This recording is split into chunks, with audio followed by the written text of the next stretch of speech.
extrait d'un livre qui s'intitule Cause commune et qui est un livre que j'ai mis plus de 10 ans à écrire. Ce sont des poèmes sur des thèmes historiques. Ça commence par, même avant Socrate, jusqu'à aujourd'hui. C'est sur l'histoire des révolutions, l'histoire des utopies, l'histoire du communisme, l'histoire de l'espérance humaine, d'une humanité réconciliée avec elle-même.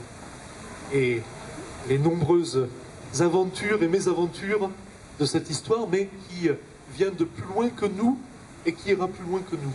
Voilà. J'ai éprouvé le besoin d'écrire ce livre à peu près dans la période de la chute du mur, à la fois pour faire le point pour moi, et aussi parce que je pensais qu'il y a une histoire poétique extraordinaire, une histoire de l'humanité. Hein. Donc, c'est ma légende des siècles, pour être modeste, tu vois. Hein. Voilà. Et je vais vous lire juste un poème de ce recueil. C'est toi qui m'as tendu la perche en parlant de la résistance tout à l'heure. Je sais qu'il y a un homme de résistance. C'est dédié d'ailleurs à un résistant qui s'appelait Pierre Durand, qui était l'un des fondateurs de notre maison d'édition et qui avait été pendant la guerre le bras droit du colonel Fabien. Fabien était le responsable de la résistance dans tout l'est de la France.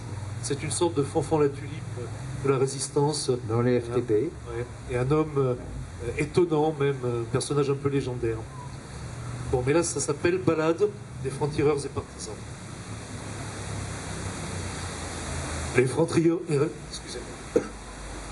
Les francs-tireurs se mêlent au feuillage des ormes et des châtaigniers. Ils se confondent avec les troncs étroits des rouvres et des yeuses. Ils bruissent avec le vent, ils courent dans le torrent, repoussent comme l'herbe, propagent l'étincelle.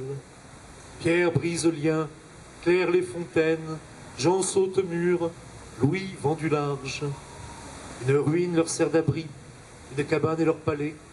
Tout rendez-vous une aventure et le repos un souvenir. Ils portent des valises, des armes, des secrets, des paroles, des tracts, des messages chiffrés.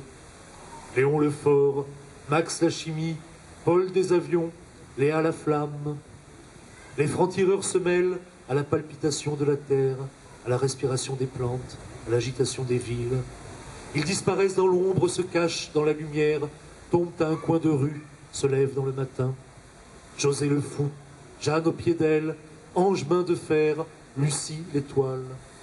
Ils sont d'ailleurs et d'ici, en leur nuit couvre le jour, pour qui n'a plus de pays se découvre une patrie. Ainsi s'écrivit la chanson de ceux qui perdirent leur nom, passeurs d'espoir en contrebande, dont liberté fut le prénom. Merci.